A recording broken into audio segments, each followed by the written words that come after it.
बेगूसराय में एक डॉक्टर से 20 करोड़ की रंगदारी मांगी जाती है। बेगूसराय में एक रुपेश कुमार नाम के एक डॉक्टर हैं जिनको लेटर आता है, जिस लेटर में जो है उत्तर प्रदेश का एड्रेस लिखा रहता है और डाकघर से एक लेटर आता है। जब लेटर खोल के देखते हैं तो उसमें 20 करोड़ रुपए की रंगदारी मांगी जाती है। उससे पहले एक घटना और होता है जिसमें हॉस्पिटल में एक व्यक्ति कॉल करता है और कॉल करके गाली देने लगता है, धमकाने लगता है कि हम तुम्हारी जान ले लेंगे, फलाना ढिमकाना। और डॉक्टर रुपेश कहते हैं कि ठीक है, अगर आपको हमसे कोई प्रॉब्लम है तो आप जो है हॉस्पिटल पे आओ और हमसे बातचीत कर लो। तभी फ़ोन पे वो व्यक्ति कहता है कि अगर हम वहाँ आ जाएंगे तो बवाल हो जाएगा। तो वो एक धमकी टाइप फ़ोन आया था रुपेश डॉक्टर को कि हम वहाँ पहुँचेंगे तो बवाल हो जाएगा, गोली मार देंगे, बम मार देंगे। क्या इसका मतलब कुछ भी निकल सकता है। उसके बाद डॉक्टर साहब काफ़ी डर गए हैं, जिसको लेके नगर थाना में एफआईआर करवाया है। इस मामले को लेके बेगूसराय के एसपी योगेंद्र कुमार क्या टाउन थाना को एक एप्लीकेशन मिली थी। एक डॉक्टर हैं और टाउन में उनकी क्लिनिक है, जिसमें उन्होंने कहा था कि एक व्यक्ति ने चिट्ठी भेज के उनसे 20 करोड़ की रंगदारी मांगी है। इस मामले को बहुत ही गंभीरता से लेते हुए कल टाउन थाना में एक एफआईआर दर्ज हुई और एसडीपीओ सदर और बलिया के नेतृत्व में एक विशेष टीम का गठन किया गया पूरे मामले की जाँच करने के लिए। इसमें टोटल 4 लोगों को डिटेन किया गया है। चारों से आज दिन भर गहन पूछताछ हुई है। तो उसमें जो पता चला है वो ये है, डॉक्टर साहब का ये कहना था कि पिछले संडे को एक व्यक्ति ने उनके लैंडलाइन पर फ़ोन किया था और उनके कंपाउंडर ने फ़ोन उठाया तो उस व्यक्ति ने काफ़ी अभद्र भाषा में इनसे बात की और ये भी बोला कि हम आएंगे तो फिर तो बवाल हो जाएगा। है कि उसकी डॉटर का इलाज इन डॉक्टर साहब के यहाँ 3-4 दिन लगातार चला, ऑपरेशन भी किया, लेकिन इलाज ठीक से नहीं हुआ और दर दर वो भटकता रहा है। उसकी डॉटर की डेथ हो गई पिछले संडे को। उसके बाद वो बहुत ही गुस्से में था और गम में था और इसी चीज़ को वेंट आउट करने के लिए उसने डॉक्टर की क्लिनिक पे फ़ोन किया था और ये सारे अपशब्द बोले थे। हालांकि उस व्यक्ति ने डॉक्टर से सामने ही माफ़ी मांगी है। तो एक तो वो बात थी जो कि स्पष्ट हो गई कि वो कोई रंगदारी नहीं मांगी गई थी फ़ोन पे। दूसरा है, डॉक्टर साहब ने उनको उनका ये कहना था स्पीड पोस्ट से उनको एक चिट्ठी मिली थी जिसमें ये सब लिखा था।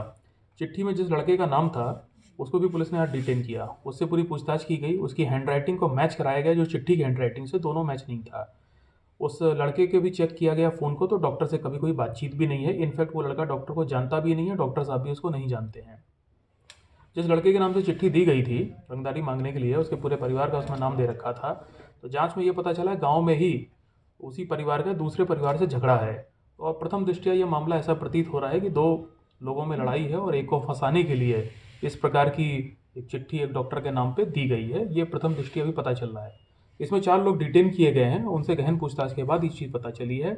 अभी इसमें पूछताछ जारी है और इसमें कल तक चीज़ों को पूरी तरह से क्लियर कर लिया जाएगा। बम बम का क्या इतिहास सामने आया है? तो बम बम जो है 17.5 साल का लड़का है, पटना में कोचिंग करता है, ग्रेजुएशन फर्स्ट ईयर का स्टूडेंट है और यही चीज़ उसके बारे में पता चली है। पटना में से कहाँ कोचिंग करता है? तो कोचिंग है, खान सर बता रहा था उसके यहाँ कोचिंग करता है। वैसे ठाकुर गैंग का नाम सामने आ रहा है। देखिए, इस प्रकार का कोई गैंग वहाँ है नहीं, पहली बात है। दूसरा है कि ये लड़का जहाँ पे रहता है, जिसकी चिट्ठी आई है जिसके नाम से, और उस गांव में भी जाके पता किया गया है तो यही पता चला है कि इस लड़के का और इसके परिवार का एक वहाँ पे दूसरा व्यक्ति है, उसके साथ लड़ाई झगड़ा है। दोनों एक दूसरे पे केस करते रहे हैं पहले से। तो अब हम लोग उस एंगल पे भी जांच कर रहे हैं कि कहीं ऐसा तो नहीं है कि जिससे झगड़ा है उसको, इस आदमी को फिक्स करने के लिए एक इस प्रकार की चिट्ठी जारी कर दी है। हालांकि मैंने आपको बताया कि जो फ़ोन किया था वो पूरी तरह से गलत निकला है। उसकी डॉटर की डेथ हो गई थी, इलाज के दौरान ठीक से इलाज नहीं हुआ, उसको उस बात का गुस्सा था। तो इसमें प्रथम दृष्टया मामला संदेहास्पद प्रतीत हो रहा है और इसकी अभी जांच की गई है। अभी भी पूछताछ हो रही है, कल तक पूरा इसको हम लोग क्लियर कर लेंगे। क्या लगता है डॉक्टर मरीज के बीच की जो बात है उसका कोई तीसरा फायदा उठा रहा है? जी हाँ, प्रथम दृष्टया यही लग रहा है। आज डॉक्टर साहब को भी बुला के हम लोग ने टाउन थाना में पूछताछ की थी और उनका भी कुछ इसी प्रकार का इनपुट था। तो जांच पड़ताल में ये चीज़ पता चली है कि प्रथम दृष्टया मामला संदेहास्पद है, लेकिन अभी इसमें पूछताछ हो रही है। कल तक हम लोग इसको पूरा क्लियर कर लेंगे। ये कोई साजिश भी लग रही है सर, क्या इस तरह के किसी का नाम डाल के मैंने जैसा जितनी भी तथ्य आपको बताएं, तो आप जो कह रहे हैं उस चीज़ से इनकार नहीं किया जा सकता है। प्रथम दृष्टया इसमें थोड़ा साजिश की भी एंगल आ रही है, तो इसको हम लोग अभी पता कर लेंगे। अभी 4 लोगों को डिटेन करके पूछताछ कर रहे हैं, रात भर पूछताछ चलेगी, स्पेशल टीम गठित है। इसको हम लोग क्लियर कर लेंगे कि एक्चुअली में चिट्ठी किसने लिखी थी, वो भी जल्दी क्लियर हो जाएगा।